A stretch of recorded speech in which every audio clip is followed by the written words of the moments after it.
Bonjour et bienvenue chers internautes d'IGFM comme ni ñu leen ko tàmm di defalee rek tey sama santé dafa ñoo seet si ki nga xamante ne moo di professeur Mamadou Diop di cancérologue tey ñu fas yéene waxtaanee li nga xamante ne moo di cancer bu ñu nee cancer nag am na cancer du col de l'utérus am na cancer du sein ñu nekk nag ci octobre rose ngir gën a mën a xamle li nga xamante ne moo di feebar bi professeur ñoo ngi lay nuyu di la laaj rek lan mooy cancer ak lan lañ war a mën a xam ci feebar boobu. maa ngi lay gërëm di la sant cancer comme ni nga ko waxee dafa nekk feebar boo xam ni mun na jàpp bépp cëru doomu aadama liñ ciy gën a jàpp mooy cancer yi nga xam ni ñoo gën a bëri muy cancer wu ween di cancer wu buntu butitu njurukaay ñu koy wax col de l'utérus bañ bëri na ñu jàpp ni sax cancer jigéen rek lay dal mais cancer wu prostate mu ngi fi ak cër yu nga xam ni góor ak jigéen ñoo ko bokk muy estomac muy foie muy der bi ak même butit gi cër bu nekk poumon cër bu nekk cancer mun na ko am cancer bu ñu ko munee définir ci maanaam mooy gis nga pepp yu nga xam ni ñoo nekk ci cellule ci lu ñuy wax cellule nga xam ni ñoom ñoo dajaloo cër bu nekk dama koy xayma toujours di wax ni que boo jàppee ni nit ban lañ ko defare da ngay jàpp ban boobu ay pepp suuf la ay pepp suuf la ñu dajale ba nit ki jëmmam taxaw léegi pepp suuf yooyu cër boo jël ci doomi aadama ay pepp ñoo ko constitué ñoo dajaloo ba doon li nga xam ni moom mooy cër boobu pepp yooyu nag dañuy dund di faatu am yeneen yu bees yuy juddu maanaam mën nañu ful seen bopp mën nañu multiplier wu gis nga ci multiplication cellulaire boobu bu ñuy ful seen bopp ci lay am ay erreur maanaam nga gis pepp bu bees bu juddu boo xam ne day mel nu mu warta mel am ay capacité yu bees maanaam capacité yu bees boobu muy am mooy bu ñu demee ba nga xam ni ñoom bëri nañu mën nañoo yàq cër bi nga xam ni fa la ñu cosaanoo mën nañu tamit jóge ci fu cër boobu dugg ci deret ji tas ci yaramu nit ki dem jàpp beneen cër boo xam ni bi bu fa développé woo bu ko yàqee nit ki du mën a dund lu mel ni foie lu mel ni poumon lu mel ni cerveau loolu bu ci ay cellules cancéreuses nekkee pepp yu bon yooyu bu ñu multiplier woo mun nañoo arrêter dund nit ki loolu mooy gravité loolu moo tax cancer mu grave. ak ban stade lay gën a manifesté wu. alors cancer bu ñuy wax kenn du la ne lii moo koy joxe parce que cancer yi dañu bëri ni ma la ko waxee cër bu nekk ak cancer am cër bu nekk tam cancer ba ca nekk ak la nga xam ni moo koy joxe am na ci yoo xam ni ay virus la comme virus bii ñu déggoon ñuy virus Covid mais virus dafa bëri ay façon am na virus yoo xam ni bu ñu duggee ci biir pepp yooyu dañuy maanaam yàq li nga xam ni moom mooy doxal cellule bi nu muy multiplier wu nu muy fulee boppam donc loolu mooy indi cancer bi waaye en général dañ lay wax facteur de risque alors facteur de risque bu ñu ko bëggee expliquer ci wolof risque dañuy jàpp rek exemple la ñuy joxe boo jàppee ñaari nit nga ni kii Assane la tudd kii Abdou la tudd Assane bu fekkente ni day tukki di dem Tambacounda at mi benn yoon chaque année mu dem benn yoon Abdou nga ni moom chaque semaine lay dem xam nga buñ la ci laajee ñu ne la ñaar ñi kan moo ci ëpp risque pour def accident ci circulation mooy kii dem chaque semaine xam nga mais kii dem chaque semaine munoo garantir ni que par force day accidenté du dëgg ki nga xam ni tamit une fois par année lay dem munoo ne kii du mus a accidenté donc loolu mooy risque donc dañuy xayma risque yi da ngay jël par exemple ñu jël junni nit wala fukki junni nit ñoo xam ne dañoo am benn cancer bi nga xool ñooñu seen dundin comparé ko ak ñeneen ñoo xam ni amuñu cancer bi boo gisee ni ñii seen dundin lii moo ci ëpp ba am fu mu toll nga ni lii kat facteur de risque la pour cancer boobu ci la ñuy gisee ni cancer u buntu butitu njurukaay par exemple wala surtout cancer du sein parce que cancer buntu butitu njurukaay moom identifié nañu cause bi c'est un virus mais boo jëlee cancer du sein dañu seet ni que jigéen ñi nga xam ni amuñu doom mosuñoo wasin ñooñu ñoo ëpp risque jigéen ñi nga xam ne dafa teel a gis baax ba muy nekk xale avant 12 ans mu commencé fóot wala ki nga xam ni tamit dafa dem ba ëpp juróom fukki at ak juróom continuer di fóot kooku risque bi ci moom la ëpp lu tax parce que ndox bi nga xam ni moom la ñuy wax hormone nekk ci deretu jigéen ñu koy wax œstrogène ndox moomu cible am ween ci la bokk parce que moom mooy tax cellules yi nekk ci ween bi di mën a multiplier wu ba jigéen di mën a am ween contrairement à góor donc lépp loo xam ni day favoriser cellules yi ñuy multiplier wu loolu facteur de risque la donc gis nga ku jigéen ki bu fekkente ni wasinul lu bëri maanaam ween bi ñorul bu baax ba mu mën a nàmpal normalement loolu la ñuy wax hyperœstrogénie relative maanaam ween yi ndox mi lim ciy dugg ci giiru dundam dafay bëri donc loolu facteur de risque la âge bi facteur de risque la parce que ki nga xam ni amagul 40 ans ak ki nga xam ni am na plus de 40 ans boo leen comparer population yi cancer yi ñu ngi ëpp ci ñi gën a âgé donc l'âge est un facteur de risque nee nañu aux alentours de 50 ans boo jëloon bu ñu jëloon cancer yi am ci monde bi yëpp jigéen ñëpp ñu xool moyenne d'âge bi 50 ans ngay trouver entre 50 et 55 ans donc foofu la gën a bëri donc yooyu yëpp ay facteurs de risque la ci cancer ween ñàkk a nàmpal bi. par exemple ñàkk nàmpal bi mën nañ ne kii nit ki amul doom mais ku am doom te nàmpalu nag. waaw xam nga ñàkk nàmpal bi da nga koy xool aussi ci évolution monde bi xam nga jigéen avant rôle am surtout c'était travail domestique yar xale yi nàmpal leen yar leen yore leen loolu moo gënoon a bëri après jigéen di liggéey di am même fonction que góor di am même travail donc di am occupation du am temps wu allaiter gis nañu famille après dañ doon def tirer lait yi wala boog ñu ne xaaral ma jël biberon donc ci la on s'est occidentalisé parce que loolu suñu cosaan bu ñu demee ñoom tubaab yi bi ñu demee ci recherche gis ni que ñàkk a nàmpal boobu day lor xale bi mais dafay lor aussi yaay ji ñu commencé indil ñu ay wax yu bees di ñu wax ni que xale bi nañ ko nàmpal au minimum exclusivement pendant 6 mois mais loolu ñun suñu cosaan la woon donc lan moo ñu génne ñun ci suñu cosaan ba ñu ciy wax léegi ñu ciy delluwaat donc c'est un problème de culture donc même boo jëlee alimentation bi c'est pareil ñun suñu maam yi dañ doon lekk ay céréales complètes dañ doon dunde ay fruits de saison ñun doon ñu woon lekk yàpp bu bëri ndawal lañ ko doon tuddee quantité bi dootul bëri la viande rouge qui est considérée comme un produit qui pourrait être cancérigène buñ koy lekk en grande quantité waa léegi ñun bàyyi nañu la suñu maam yi doon def fruits yi légumes yi ñun par tuuti lañ ciy copp ñu tuddee ko dessert céréale bi dootuñu ko laal moom dañuy considérer que yow vraiment sa lekk richeul xam nga ay laax ay cere bon on considère ça cere yi léegi boo ko gisee comparé kook cere yu yàgg yi nga xam ni y a un problème on ajoute des produits donc suñu habitude alimentaire d'ailleurs loolu moom changement habitude alimentaire moo wane cancer yu nga xam ni ñun daanaka doonu fi woon am lu mel ni cancer du côlon nga xam ni médecin yu nga xam ni les médecins yi nga xam ni français yi fi njëkk a ñëw ñoom daf leen jaaxaloon ñu ne waaw mais lu tax fii ñoom amuñu presque cancer du côlon ñun mu bëri fa ñoom bi ñu xoolee dañu xool rek ni que ñun suñu alimentation moo ëpp fibre loolu moo ñuy protéger mais nag ñun dañu bàyyi loolu yëpp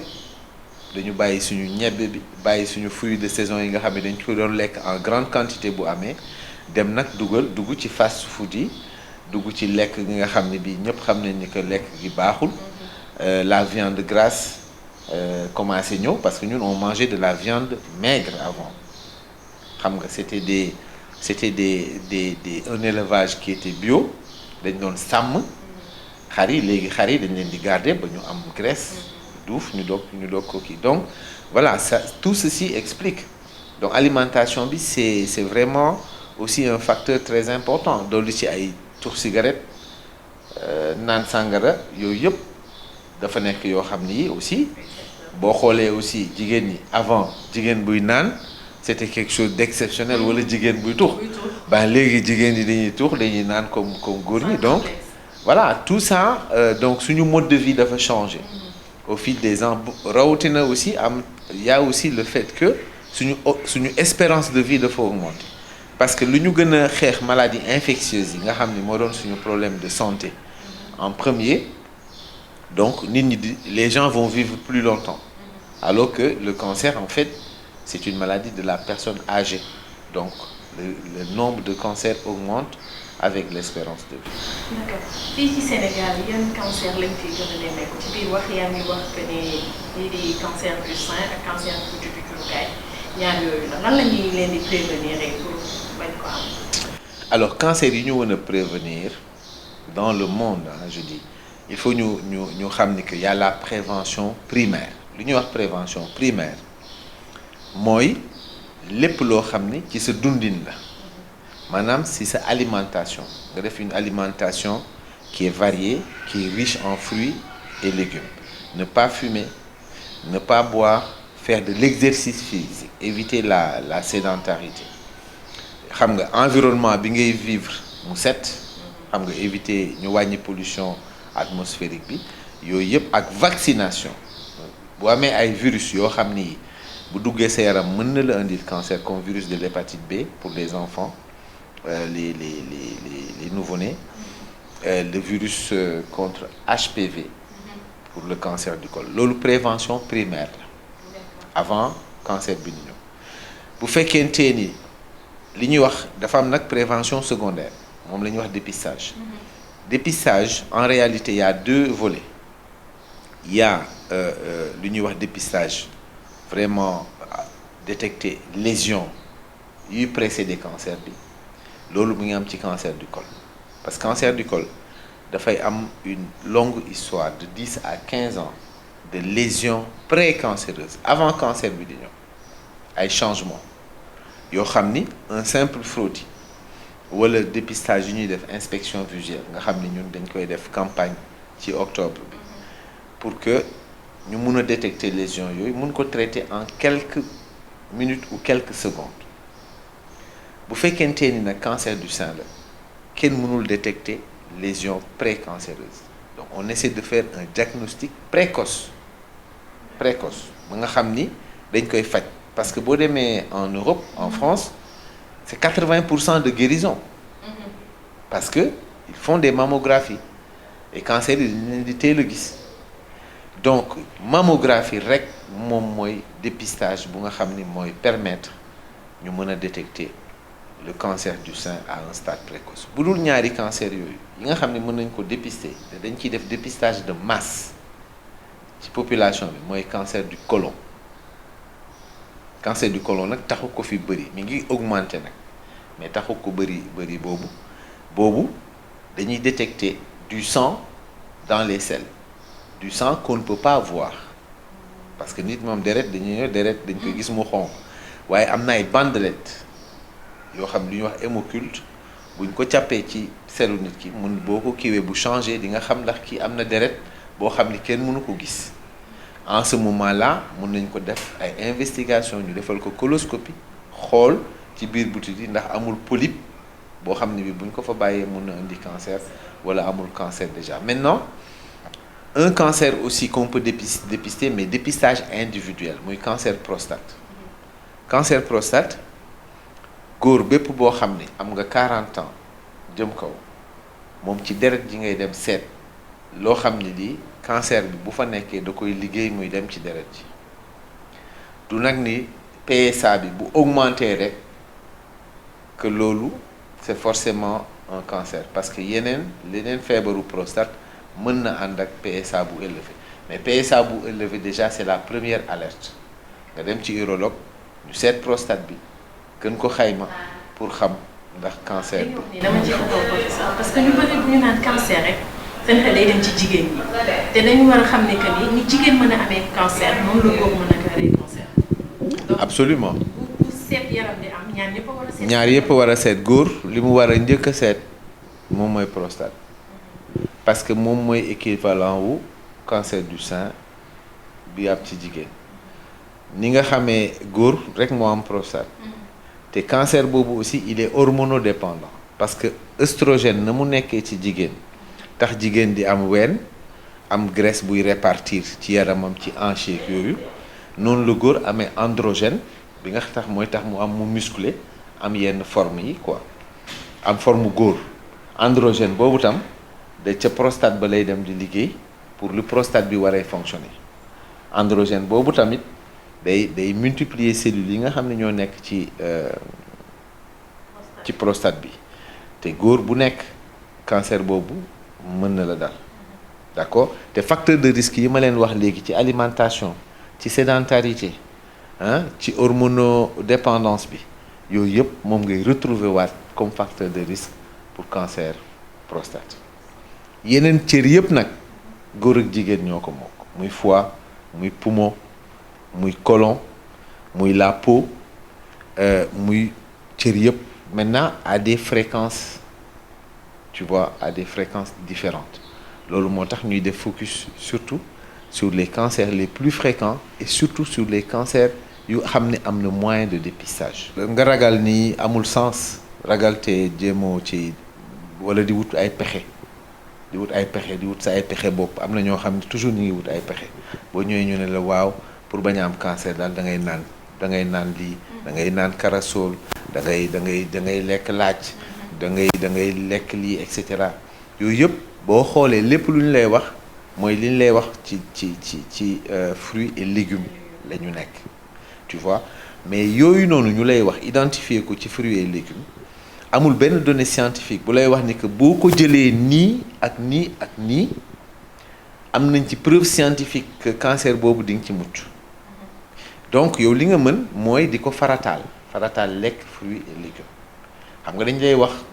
mondialement on dit 5 fruits et légumes par jour loolu la ñuy wax voilà donc di ko farataal bañ a aussi wàññi aussi lépp lu nga xam ni c'est la viande rouge tout ce qui est charcuterie xam nga bu dul loolu nag nga seet sa bopp mammographie tous les 3 ans à partir de 40 ans xam nga 50 ans mooy li nga xam ne moom la ñuy wax au niveau mondial mais ñun seetlu nañ ni cancer yi ñëpp xam nañ ko sax que cancer muy gën a teel ci africaine nit ku ñuul ci lay gën a teel parce que def nañu étude bi même chez les africaines américaines donc ci ñoom la gën a teel donc ñu ne 40 ans ñu commencé def mammographie d'autant plus que léegi mammographie am même si les seins sont denses dina mën a gis lésion bi bu fekkente ni col la à partir de 25 ans jigéen bu nekk wala boo commencé sëy muy sëy rek laa wax xam nga mun nga commencer tous les 3 ans ngay def sa frottis boo mënulee def frottis campagne yi ñuy def de dépistage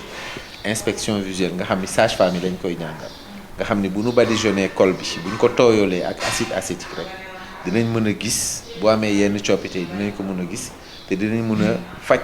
loolu te du la yàqal dara ci sa njur du la yàqal dara ci sa sëy ëllëg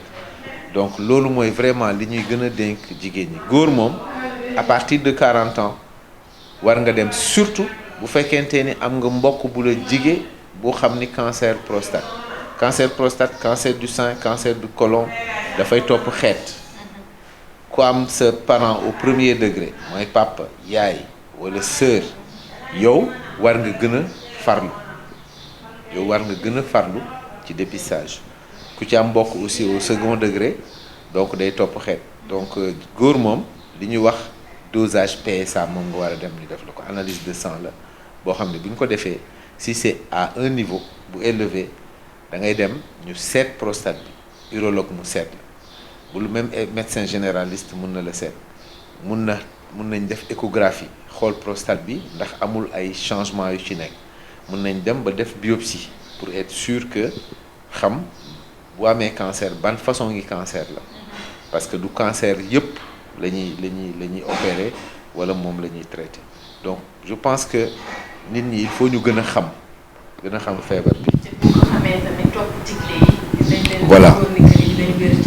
dañuy wér parce que cancer moom partout dans le monde bu ñu ko teelee gis ici au Sénégal bu ñu ko teelee gis ak cancer bu mu mënti doon dañ koy faj nit ki wér.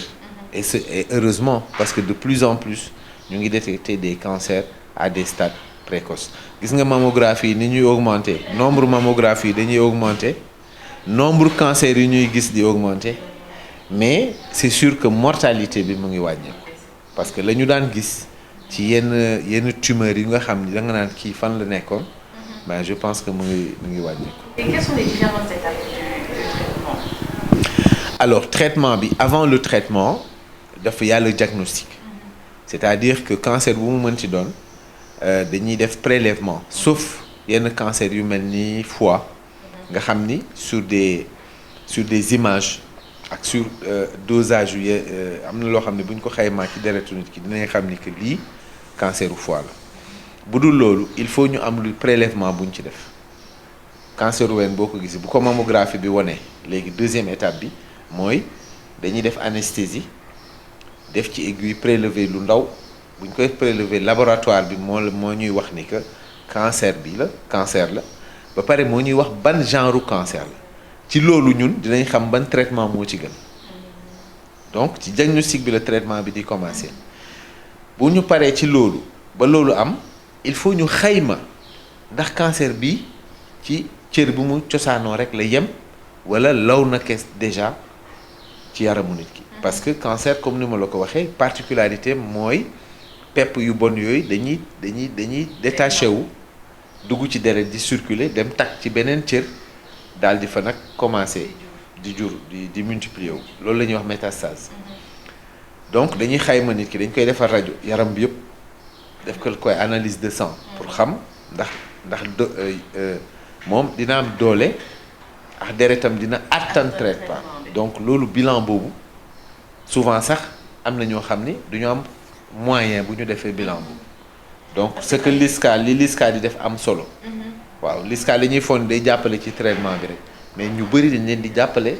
ci bilan bi nga xam ni moom la ñuy wax bilan d'extension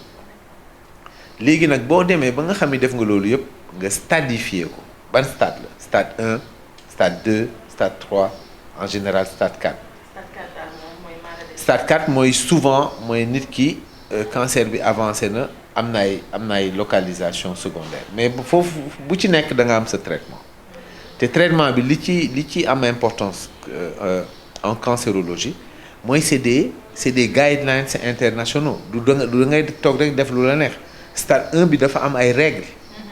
bu fekkente ni cancer bii la nekk fii ci tollu fii ci ween bi jigéen bi am âge bi buñ ko xaymaa faj bii la faj bi dafa am stratégie boobu nag dafa laaj lu ñuy wax concertation parce que nit ki bu fekkente ni chirurgien nga comme man radiothérapeute bi daf ci am beneen spécialité la boo xam ne bi daf ci am lu mu ci war a wax ak nu mu ko gisee chimiothérapeute bi ki nga xam ni moom moo yore garab yi ñuy joxe xam nga radiologue bi parce que radiologue bi mun na la wax ci métastase yi nu mu tëddee ak nu ñu toll ndax mën nañ leen opérer wala déet parce que nit ki mun na nekk stade 4 am cancer boo xam ne benn métastase bu ndaw la boo xam ne ñun mun nañ ko opérer xam nga day jógee stade 4 ñëw stade 1 wala ñëw stade 2 donc loolu yëpp dañuy xool mu am une stratégie de traitement nga xam ndax kii day commencer chimio bu paree chimio bi ñu évaluer ko bu paree ñu dolli leneen ndax dañuy def chirurgie après wala chirurgie bi mooy jiitu loolu stratégie boobu nag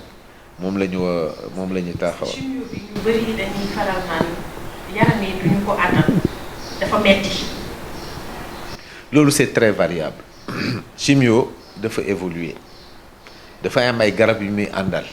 pour contrer effet secondaire yooyu jigéen ñi bëri na fii ay góor ak ay jigéen yuy def seen chimio mais di dem di liggéey bu ñu defee seen chimio tey ñëw chimio bi quelques heures la d'hospitalisation ñu perfusé la am na ñoo xam ne dañu fay jóge le lendemain ñu xëy liggéey donc mi ngi mel ni defuñu chimio liggéey normalement am na ñoo xam ne dina leen xaw a tëral benn fan ñaari fan am na ñoo xam ni déjà dañuy ragal avant muy ñëw ba ñooñu feebar nañu sax avant ñuy ñëw donc tout dépend de l'aspect psychologique de la personne du soutien psychologique ak moom ban tolérance la am donc kooku c'est individuel mais franchement léegi chimio il y a une très bonne tolérance des produits et que ben am na toujours nag ñoo xam ni daf leen di tëral quoi dañuy xiibon yooyu yëpp am na tu as tous les cas de am na ñoo xam dañuy nécessité sax ñu hospitaliser leen maintenant chimio bi xam nga chimio day attaquer cellules yi nekk ci yaram bi yëpp toutes les cellules yu nga xam ne dañuy multiplier wu rapidement dont les cellules du sang dañuy renouveler wu moo tax nit ki mun na anémier donc dañ koy contrôler bu anémier laaj mun nañ dem ba transfuser ko am na ay garab yoo xam ni aussi day delloosiwaat deret ji ay garab yu nit ki di jël donc tout dépend du suivi dañuy suivre nit ki di ko accompagner ba chimio bi mat maintenant jigéen ñi ñu ci bëri dañ naan karaw gi ñuy ñàkk mais karaw gi day delloosiwaat te dañ leen di wax même chimiothérapie dañ leen di wax karaw gi buy delloosiwaat karaw yu bees yu gën a rafet ya fi nekkoon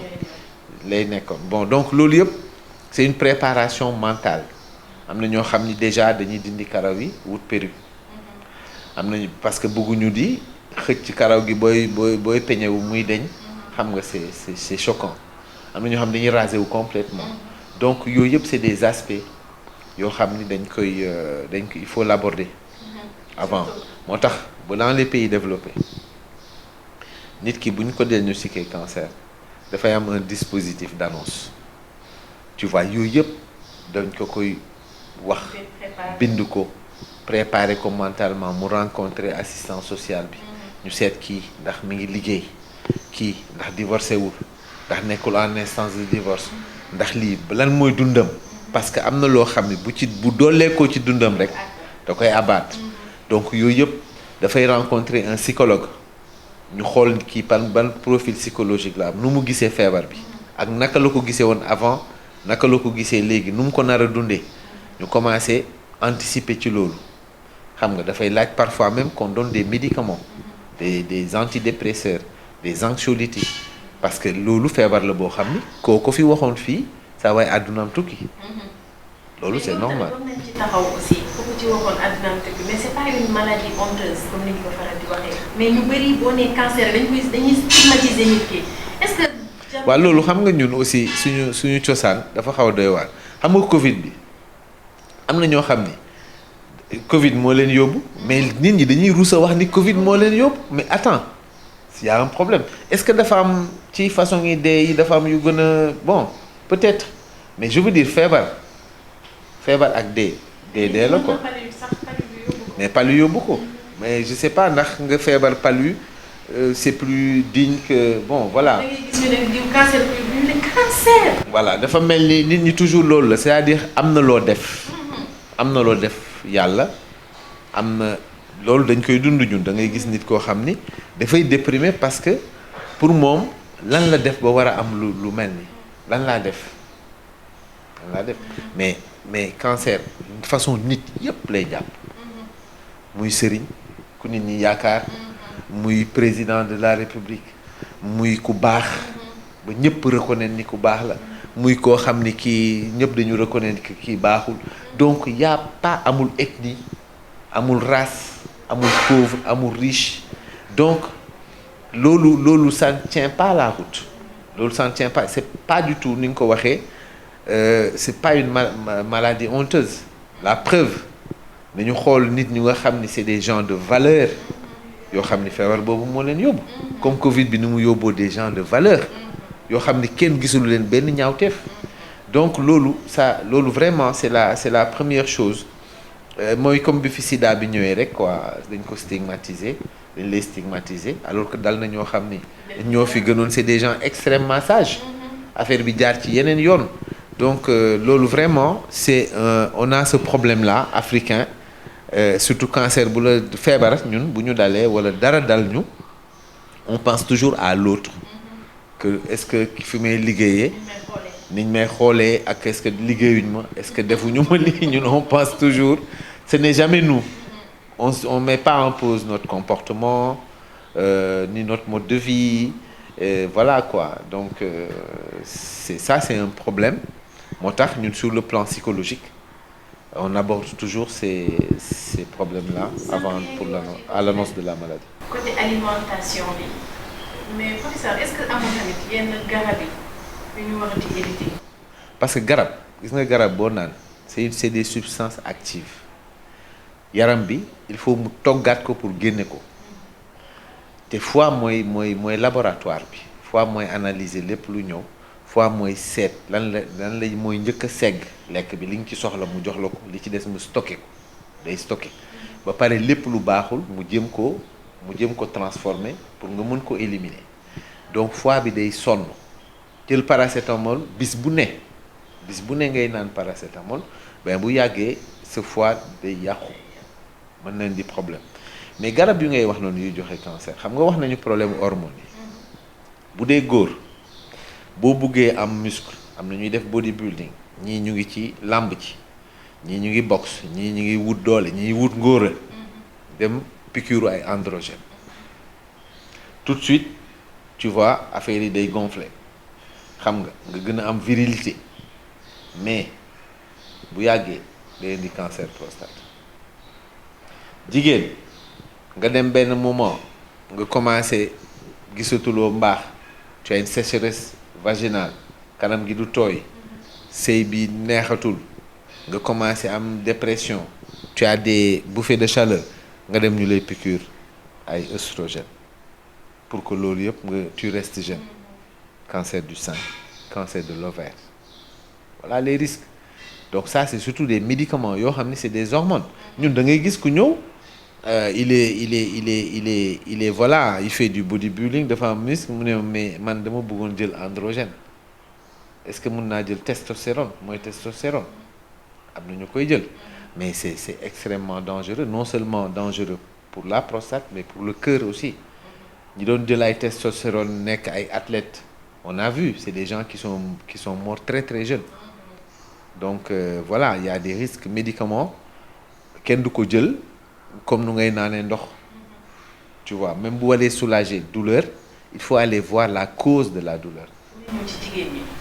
léegi da ngay gis koo xamante ne danaan la awma ween damay dem yokku ween damay dem yokku hanche yëpp ci ëpp ñenn ñi dañuy jël ay injection donc yooyu yëpp conséquences. injection yooyu du dara ñaari façon lay nekk en général c'est soit des corticoïdes soit des hormones ñaar yooyu yëpp boo ci jël. sa santé du ko fekk ay yokk ween yokk ay hanche affaire yooyu il vaut mieux vraiment boo ko mënee def par des manières qui sont saines parce que hanche ak les fesses là on peut faire de la musculation des mouvements particuliers mais vraiment bëgg a développer sein xanaa nga def prothèse c'est des opérations où on met une prothèse ci ginnaaw muscle bi nekk ci glande mammaire bi ça ceux qui ont les moyens de le faire le font. Ça aussi il y a des conséquences. mën na am ay conséquences mais surtout c'est des conséquences beaucoup plus mu infectées tu vois ce que je veux dire mammographie bi ça va être beaucoup plus difficile à interpréter il y a moins de conséquences négatives avec ça que de prendre des hormones jël ay hormones moom c'est ça c'est la chose la plus dangereuse donc professeur, et les hépatites? Les hépatites alors hépatite vaccination alimentation une alimentation qui est saine pour éviter l'aflatoxine c'est-à-dire il faut manger de l'huile il faut consommer de l'huile qui est raffinée l'huile traditionnelle wax nañu ba sonn dafay jóge ci gerte boo xam ni qui est mal conservé où il va y avoir de l'aflatoxine ce n'est pas la principale cause mais c'est un cofacteur qui favorise vraiment la survenue du cancer du foie mais bi nga xam ni mooy prévention bi ci ëpp importance c'est la vaccination des enfants ku vacciné wul bi nga xale bi bu juddoo ñu vacciner cancer du foie mu ngi dellu ginnaaw Sénégal alors que c'était le premier cancer ñun ba ñuy jàng nekk université di def stage fii Dantec boo demee lay nekk Pachon da nga naan mais xanaa cancer du foie rek moo am Sénégal donc c'était extrêmement fréquent aujourd'hui à cause de la vaccination qui est gratuite dès la naissance ben c'est en train de reculer. Sénégal est-ce que mën nañu réduire significativement li nga xamante ne moo di cancer chez les femmes? Bien sûr, surtout cancer du col. Cancer du col dañ ci def ay projet pilote bi nga xam ni moom lañ ci njëkk a def ko ak le Centre international de recherche sur le cancer mooy wax le CIRC projet bu am importance la woon pour voir ndax mën nañu rechercher chez les femmes qui ont un certain âge le virus qui est responsable du cancer du col parce que virus boobu seetlu nañu que ca ñamu nekk ca ñamu persister toog fa jógewu fa ñooñu ñooy def cancer du col ñu ne ñooñu bu ñu gisee ni am nañ virus boobu ñu détruire virus bi par un traitement qui est très simple lu ñuy wax thermoablation 30 secondes lay durer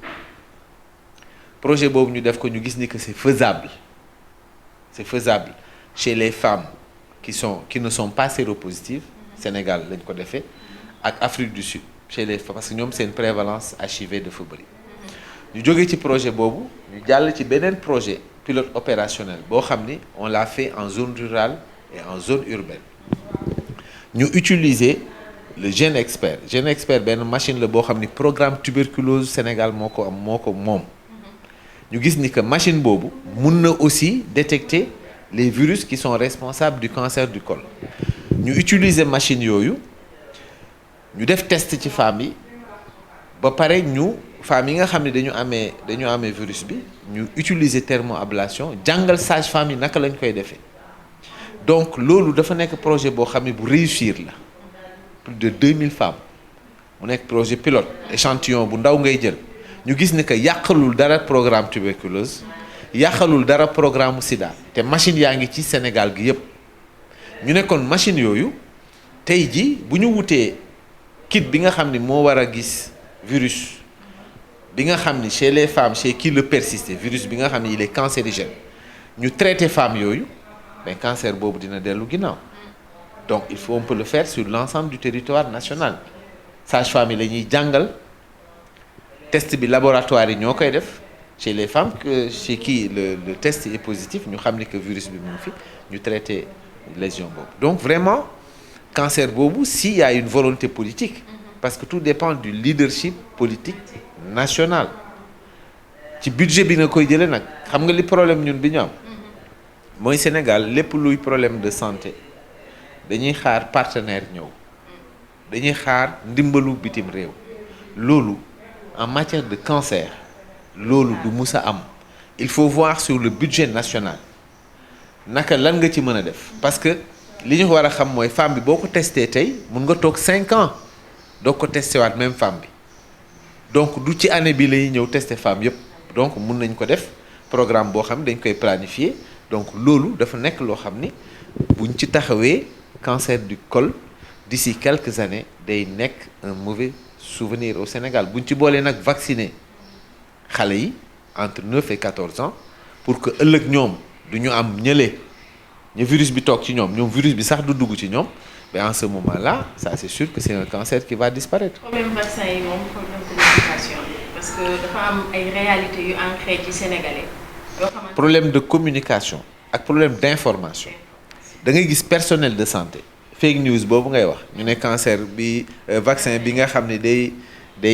pour cancer du col la ça rend stérile am na personnel de santé yu ko gëm alors personnel de santé moom bu ko gëmulee moom naka la munee convaincre wala ku ñëw di ko laaj di ñëw di informer wu ne ko man dama bëggoon vacciner sama doom loo ci xam donc dañu war a xam histoire naturelle du cancer du col virus boobu ban genre virus boobu déjà du dugg ci deretu nit ki virus bi ci col bi lay yem jamais du dugg ci deretu nit ki.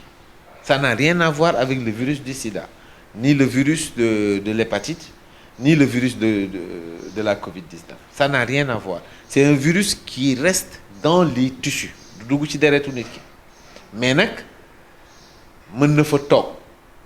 te ñu xam ni tamit femmes yu bari virus baa ngi ci seen buntu bu di tunjurukaay mais la grande majorité dañ koy éliminer dafa am ci ñenn rek ñoo xam ni day persister ci ñoom au-delà de 30 ans ñooñu ci population boobu mooy ñi nga xam mooy am ñi ciy def cancer du col du képp ku am virus bi après 30 ans que tu vas faire un cancer du col mais daf ci am ci ñoo xam ni ñooñu ñooy def cancer du col donc tu as vu donc loolu nit ñi dañ ko war a xam ah xam ni que ce vaccin là c'est un vaccin qui est utilisé depuis plus de 15 ans dans les pays développés ñoom fàtte nañu affaire ils ont prouvé que ce vaccin là il est sûr, il ne donne pas d'effet secondaire à part des douleurs ak vertige bu mu am pour certaines personnes. Ce vaccin n'entraîne aucun problème ba nit ñi dem nañ di vacciner les garçons alors ñun bu ñu fi nekkee di gëm ay naan dafay sans rang stérile ben ñun la nekk suñu problème de santé publique.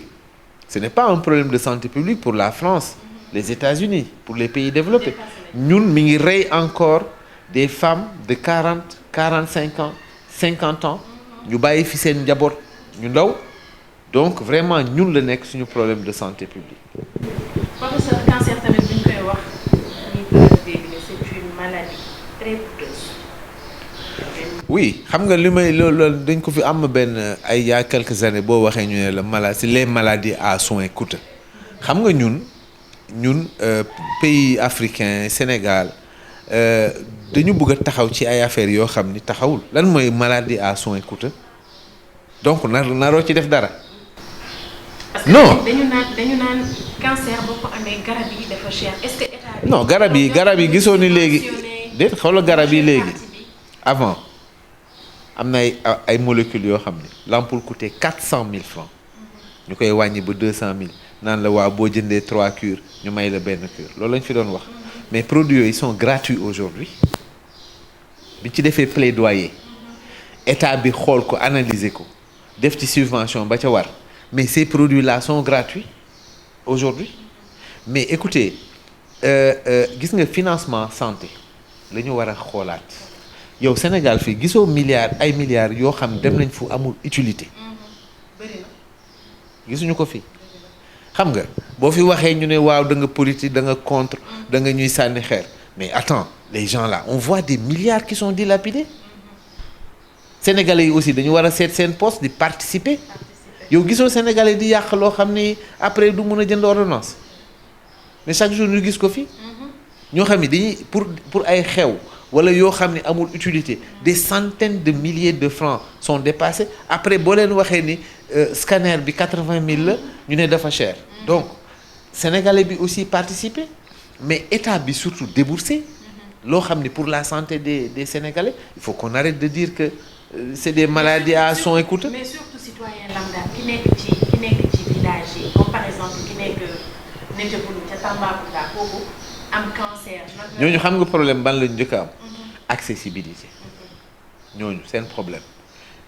accéder au centre de prise en charge pour nga am faj bu jaar yoon il faut nga ñëw Dakar. mais loolu la est-ce que jotul tamit ñu décentraliser. mais waxuma la décentraliser xam nga mu lay wax plan stratégique xam nga ñun on a plein de plans stratégiques parce que boo waxee rek ñu ne la on va faire un plan stratégique mais plan stratégique bi boo ko defee mais da nga koy def mais bàyyi ko foofu ay këyit la ñuy bind lii mooy lii la ñu war a def ak lii donc il faut un budget il faut financer le programme boo defee centre national d'oncologie le centre national d'oncologie bi première pierre bi kan lañ ko posé woon il y a 3 ans non ana centre bi ma foogoon dañu waxoon ni ren lay commencer ana centre boobu dañu waxoon centre national d'oncologie après tu fais des centres interrégionaux nga couvrir le nord couvrir l'est le centre le sud etc. Il faut aussi des ressources humaines étudiant en médecine bi jàng ba def thèse am dafa war a spécialiser wu léegi kenn dootul def sa thèse dem naan yaa ngi liggéey da ngay wut spécialité nga joxe ay bourses de spécialisation dans les domaines de l'oncologie. Tu vois ce que je veux dire? Il faut aussi former les infirmières. Affaire bi doy médecin spécial médecin lu mu ay il lui faut une équipe. Il faut mu am ay infirmières, il faut mu am ay techniciens. Boo defee ay centres def ay hôpitaux tabax yu bees da nga am ay ingénieur de maintenance. Sinon la ñuy wax machine ba panne.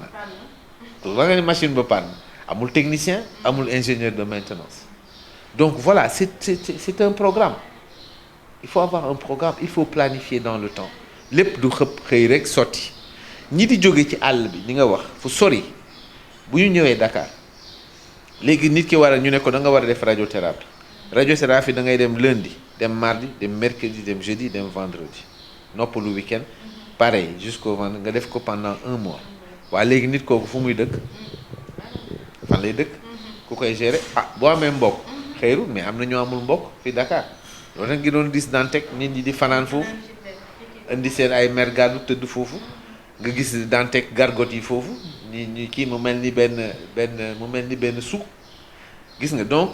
c'est pourquoi on pense à faire boo defee centre fu ñuy fajee da ngay wut maison de vie lu ñuy wax maison de vie genre hôtel la boo xam ni ki ci am droit mooy ka nga xam ni dafa ñëw pour faju ñu mun ko fa loger mu nekk dans des conditions décentes di mën a dem di ñëw traitement am jeexee benn kii traitement am jeex na mu dem. Tu vois ce que je veux dire? Ça, c'est des choses que les gens font. Même en France, les gens le font maintenant dans les centres d'oncologie. A fortiori, ñun. Donc, voilà quoi. C'est des mesures d'accompagnement. Li nga wax di bàyyi xel nit ñi quoi. Parce qu'il y a des gens yoo xam ni amuñu kenn ku leen waxal. Les gens là meurent en silence. Souffrent en silence. Meurent en silence. Kenn waxalu leen. Comprendre nga li mu la gis nga dans un pays dañu war a xoolaat bu baax nañuy financer système de santé. Faut pas que les gens privilégiés am doole sur le plan politique ma boole ci sama bopp professeur d'université au grade de l'armée ministre député ñun bu ñu feebaree ñu on fait bouger nos relations ñu dugal ñu ci jet privé ñu évacuer ñu à coût de 50 millions. ñun xam nañ ci dara parce que ñun ñooy def résumé yi rapport yi donc xam nañ ñi ñuy évacuer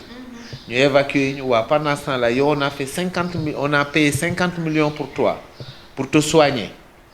waaw mais léegi l'autre Sénégalais il n'a pas droit. Est-ce que duñu def en sorte que kenn bañ a dem ñu war a mën a faju fi et que ñëpp mën ci jot. Donc war nañu xoolaat bu baax système bi financement wu santé bi vraiment war nañ ci liggéey doon na du ñun du suñu cër. Xam nga dafa am ay ñoo xam ne ñi ñëpp ko war a pencoo ñu xool bu baax naka la ñu war a financer suñu santé def en sorte que nit ñëpp mën a faju à un même niveau vraiment à un niveau d'égalité et que foo munti nekk ci Sénégal que tu puisses avoir accès à ces soins de qualité. sa patient yi la daan fekk Dantec léegi fan lañ lay fekk Dantec ba tey. jaa ngi aborder problème bu xam ni bii vraiment problème bu doy waar la parce que mooy li ñuy wax rek xam nga ñi nga xam ne dañuy souffrir en silence ñu bëri beaucoup de personnes beaucoup de gens beaucoup de malades ont souffert sur la manière dont on a fait le déménagement mais ñun ñoo demandé pour ñu reconstruire parce que dañu demoon ba nga xam ni lii mënatul continuer électricité bi baaxul ndox mi baaxul canalisation yi baaxul conditions yi malade yi nekk kenn xamul lan la malade bi da ngay ñëw nga koy bindal ordonnance muy dem di jënd di ñëw kenn xamatul hôpital bi lan lay nurool dañ ko seetaan te mu nekk l'hôpital le plus social ñuy ñafe lu ñu mën di opérer malade yi lu ñu mën xam nga mais c'était devenu vraiment impossible ñu demandé ñu reconstruire ko waaw booy reconstruire hôpital doo xalaat malade yi ñu naka lañ leen di déménager de manière douce malade yi def chimio malade bi dafay def chimio rek xëy chaque jour am na ku ñëw ku war a def chimio ki bu defee chimio ba pare dafa am rendez-vous dans 3 semaines waaw loolu da ngay ñëw rek nga interrompre ko de manière aussi brutale. Archives yi les archives des malades seen ay dossiers nga xam dañ leen di suivre pendant des années doo def archivage numérique pour que médecin laaj leen médecin yi dem foofu déménager ndax ils ont accès au dossier loolu mooy ban suivi. Donc les conséquences sont malheureusement dramatiques, mais c'est le petit peuple quoi. Tu vois ce que je veux dire? Ils vont se débrouiller malheureusement. C'est ça qui s'est passé avec ce déménagement-là. Ça a été mal managé, ça a été précipité, parce que c'est une histoire de il faut reconstruire l'hôpital très vite, il faut l'inaugurer très vite. Malheureusement. Alors un hôpital, on ne déménage pas comme ça. En plus de ça, moi j'ai trouvé reconstruire le Dantec sur le même site, c'est une très mauvaise idée. Pourquoi? Le Dantec est à la pointe de Dakar, au Cap Manuel. C'est pas accessible. Il faut traverser le centre-ville. D'ailleurs, pour aller dans les 2 plus grands hôpitaux du Sénégal,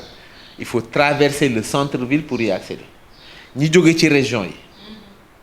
dañuy ñëw ba Diamniadio continuer waat jël autoroute bi traverser centre-ville pour accéder accompagnant yi muy àndal. Voyez ce que je veux dire? ñi dem Dantec mais dëkkuñu centre-ville, ci banlieue bi la ñuy jóge. waa banlieue bi tu t'imagines ñii di jóge ci banlieue bi di ñëw Dakar. Mais 9 heures du tax nga yegg. c'est-à-dire que man mënuma comprendre hôpital bi bàyyi ko mu da nga koy bàyyi foofu mu fonctionner nga dem tabax lu jigéen nit ñi defar ay voies d'accès defar ba hôpital boobu pare ngeen déménager tranquillement site boobu nag ngeen seet lu ci état bi di def. parce que ñi jëlee Dantec nan leen yóbbu Dalal Jàmm par exemple problème rek la ñuy dund. problème yu bëree la ñu dund problème yu bëri mu ngi ci boobu déménagement bi ça fait plus d'1 an. Ces problèmes-là persistent toujours. Donc de Dantec la construction a démarré, mais on aurait pu construire le Dantec beaucoup plus éloigné de la banlieue. Ça permet de libérer un petit peu ce centre-ville qui étouffe. Avec ces voies-là, corniche, autoroute, ñëpp xam nañ ni embouteillage kese la. Tu vois ce que je veux dire? Donc c'est dommage. On l'a déjà commencé la construction, mais on aurait dû avoir de l'espace parce que d'abord dañu wax problème terrain. dañuy jaay moitié bi pour construire dans l'autre moitié ay problème mu espace. da ngay am problème espace am problème parking. mais boo demee fu ci banlieue ba fële wut fu yaatu. def fa genre yi hôpital ba nga bëgg nit ñi di jógee ci banlieue bi di dem foofa ñu jógee ci àll bi du ñu yegg si ñu jógee ci région yi jarul ñu yegg si di traverser centre-ville bi. Donc moi j'ai pas compris qu'on se soit précipité pour reconstruire le Dantec sur le même site. Li nga wax maladie di dem xam nga on est en 2023 ñu ne la da nga am rendez-vous hôpital na la fa fajar fekk mais loolu doy na waar. nga gàddu sa yaay mu feebar wala sa papa wala sa kii mu ñu ne la 4 heures du matin loolu yaakaar ngeen loolu xel mën na ko nangu te mënoo jël sa téléphone nga woote. mais boo wootee kenn du la wuyu. mais parce que mais loolu moo normalul man service cancéro bu nekkoon Dantec man demoon naa à un moment donné juste avant ñuy déménager mais da ngay woote ci service bi ñu jox la nga choisir créneau horaire. nga choisir créneau horaire ba pare buñ la programmer tu as le retour SMS pour quitter mais loolu pourquoi mënuñu ko def pour Sénégal yëpp pourquoi hôpital rek ñu ne 4 heures du matin nga nekk fa di rang di xaar ba 11 heures fekk médecin bi aussi gis ay nit sonn mais loolu mënul continuer mais loolu c'est pas possible ça peut pas continuer et dañu war a def loo xam ni c'est valable pour l'ensemble du système de santé. Nit ki papaam dafa soxla rendez-vous cardiologie pour son père day woote ci benn numéro ñu ne ko am nga rendez-vous bés sangam même si c'est éloigné mu xam ni que bis boobu heure boobu bu ñëwee dinañ seet papaam normalement mais loolu moo normal après nag urgence ñu xoolaat aussi urgence parce que urgence boo xam ni yow da ngay ramasser blessé da ngay ramasser ki blessé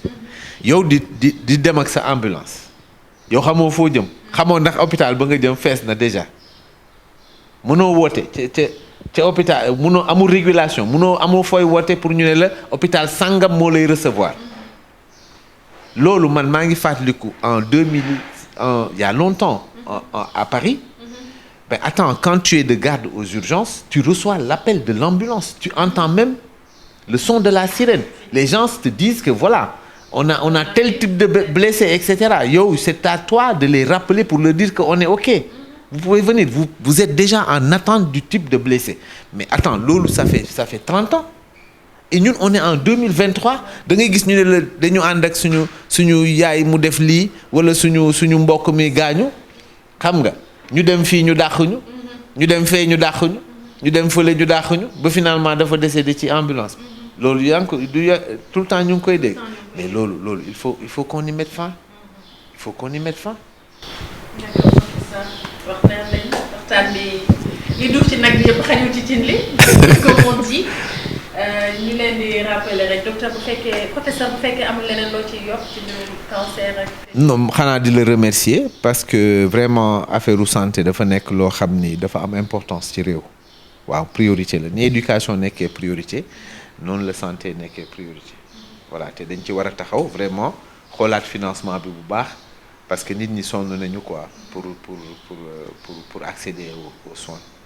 Chers internautes ñu leen di remercier di leen fàttali rek ni ki ñu recevoir woon tey ci mooy professeur Mamadou Diop di cancérologue xam nañ ni li ñu jot a waxtaan am na di ngeen ci jëlee ay njëriñ yu bari di leen jox dig daje très prochainement ci seen beneen numéro Sama Santé d'ici là l'information continue sur www.igfm.sn.